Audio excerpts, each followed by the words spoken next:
That is a cockatoo. Right. Is that clear? That's a cockatoo. So, for people out there who want to say they're gendering as a cat or a cockatoo or let's say Oscar, for example, right? He is a Maremma dog breed, okay? There he is, pride of place, eh? Good boy, right? Now, people want to gender as, people are male, there's men in the world, and there's female in the world. You're born a man or you're born a woman. You can then have choices to say you want to be a priest, so that means you don't have sex. You're a lesbian, you like women, you're gay, you like men, right? You're bi, so you like both, right? And that's fine. Society's gotten used to that. We understand that one. We've opened our doors to it, right? But now we've got people who say they're them and they and fuck knows whatever else, right? But for these people who wish to identify themselves as animals, I challenge you fuckers, right? I challenge you fuckers, right? That you say you're a bird or a cat. But I do have a cat. She's outside at the moment, probably killing something because that's what cats do, right? And she even attacks Mary and I sometimes when she's sleeping, right? So my challenge is this, right? Okay, this is my challenge. If you want to identify as a bird, yeah, say a cockatoo. Let's example cockatoo because I own one. Mary and I own one, and that's cocky, right? Okay, I challenge you to have sex with one. I do. I challenge you, right? Because this is why. Watch this. Hey, cocky. Hello. What are you doing? See that beak? See that beak there? That beak? Right? When that fucking thing gets a hold of your fucking finger or your private part, your, sexual organ part, right? That beak, see this beak, right? This beak, right? Okay. That thing is gonna kill you. It will sever something, I'm telling you. It's gonna hurt, right? And I bet you then you won't want to be a fucking cockatoo then, all right? But this is my eclectic or my arrangement in this house, right? I am the most openest person out there to everything, all right?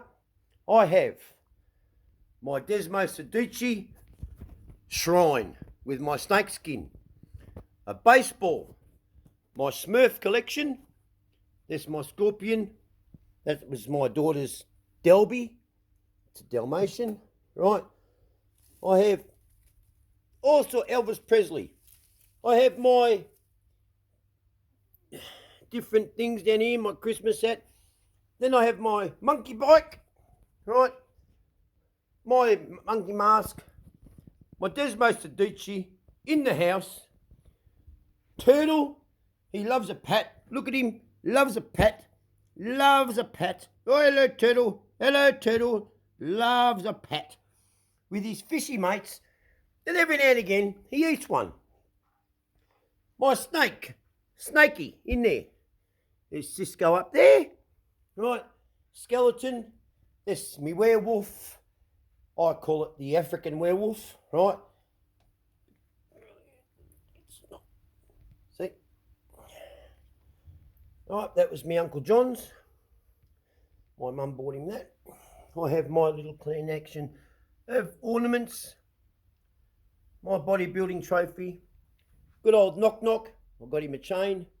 Me finger. And I like me sword. Right, okay.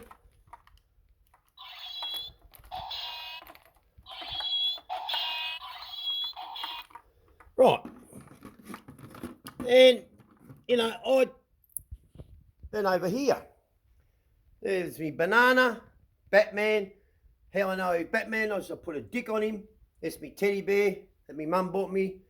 That's me ex, Fergie, fluggity fucking thing. Me Chopper Chup, Forgotten Angels, other things, Hulk, all these things. Me Hulk hands, me gun, me mask, me little chainsaw there, right? And that keeps me sane, right?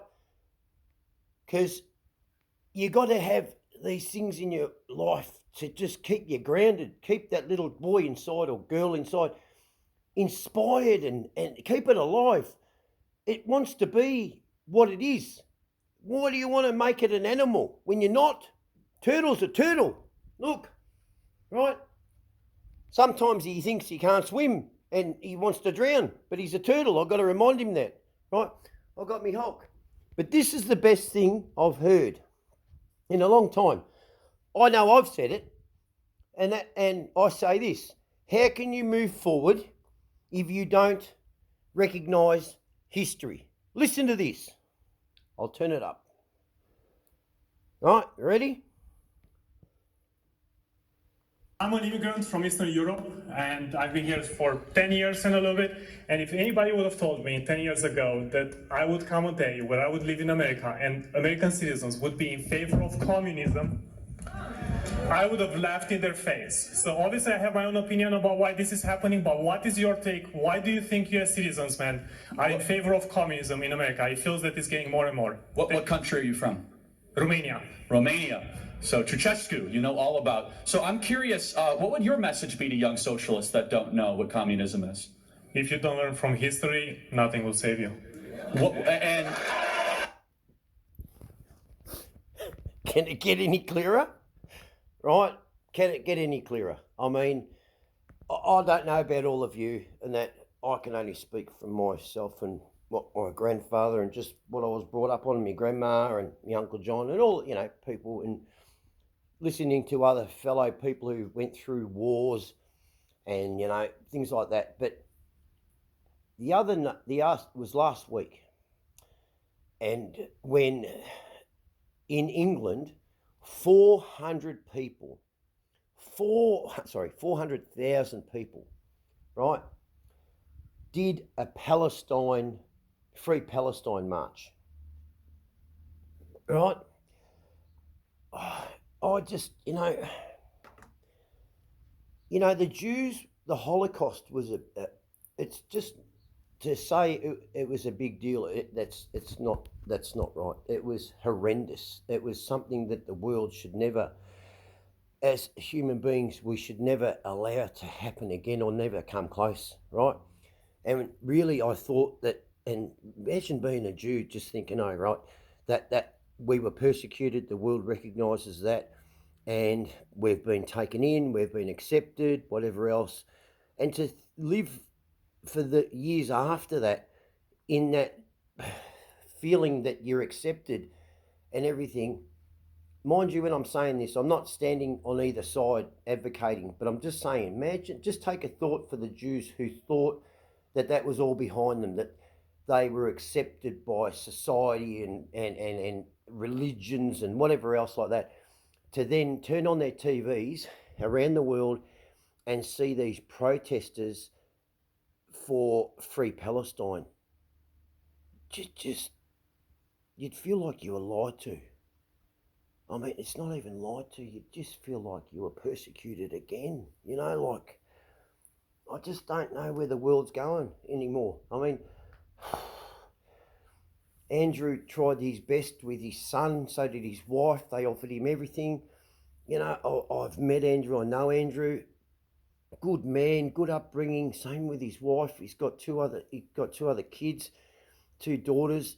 And to go through what he's going now with what happened with his son, what's it matter? Like you've got teachers going to school one day as a man, and then they're coming back next day dressed in a skirt, and they're wanting to teach children, our kids, your children, the ABCs, when the ABCs were like the birds and the bees.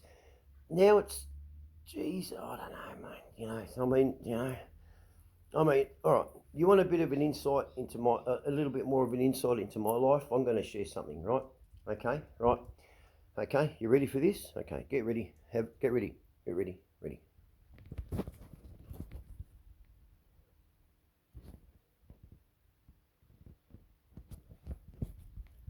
That's where I sleep. I love Mary, right? But that's where I sleep. I've slept there for 9 years. This is where Mary sleeps.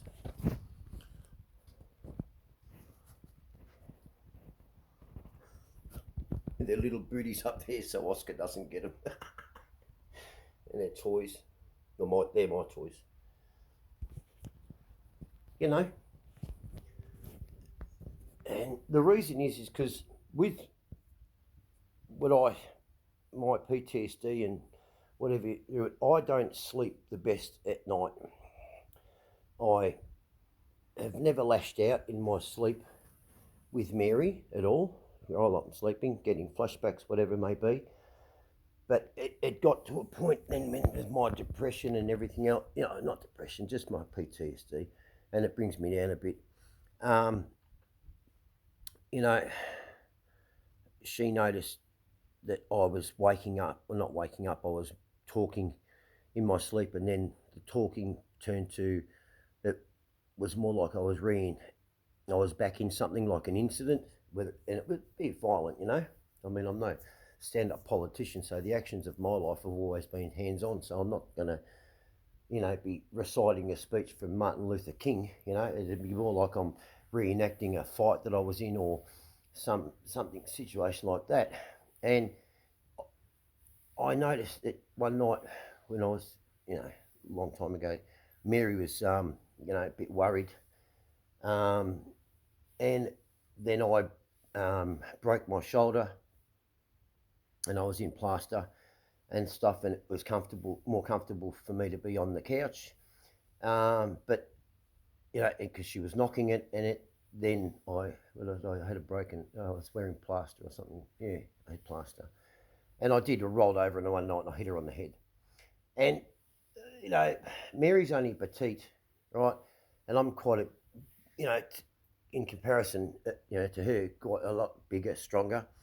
And it worried her, and, also with my past and the drug taking, of course, that put a strain on the relationship and stuff. So I'd come in, from the garage and I'd just sleep on the couch. And it's gotten into a habit that that's where I am, and we're comfortable with it. And it's, we're trying to get through it. But she has noticed that I am a lot more active in my sleep. And so we're aware of that, but we still love each other, we care for each other, everything else like that. But this is what you do, as people, you understand it, you work through it, and you become either, not, I won't say accustomed, but it's more an understanding. Because I'm not sleeping in the bed, my love for Mary is not any less, and nor's her for me. But it's just like that. I mean, I've got, another friend, him and his wife, they sleep in 2 different bedrooms. It's quite common. They snore, whatever be the case. Mine's because I don't want to hurt Mary. And yeah, I've noticed as I get older, what I went through in my life is now, coming back in my sleep, and I'm reenacting it and things like that. I don't sleep the best anyway. I'm in my jammies still. I didn't get to sleep until, 6 o'clock this morning. I was up for 24 hours, couldn't sleep. And I understand there's medication out there that can probably help this, but when you're a person who doesn't want to take that medication, and you're fearful of it and stuff like that, in regards to you, don't want to become dependent on it, and you want to just fall asleep normal, it's hard. I stay awake and I don't sleep really, I just pass out. But the world's just gone chaotic. No one's willing to stop, understand,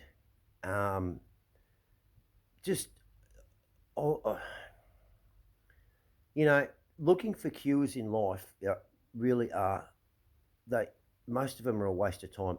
I think the best thing we need to take is prevention. prevention is better than a cure. I've worked on that basis. That's all I'd like to say today, right? A little bit of an insight into my life, but as I brought up before, I'd love to challenge these people who think they're animals, right? And so you're an alligator, or you identify as an alligator or a fucking bird or a cat or a dog, right? I would love for those people to, okay, you are, go mate with one and see how it goes. Because I'll tell you now, that fucking animal is not going to identify you as you being the same as it. Animals can identify themselves and each other by smelling and seeing the mannerisms of each other to know that they are a male or a female. Okay? You understand? You fucking confused motherfuckers are fucking up our world about what's going on in your fucking head and your pants, but you're not really willing to fucking go and test it. So go fucking mate with a feral cat or a cockatoo, all right? And then, while you're licking your wounds, right, go get a pie. You fucking spastic crazy bastards.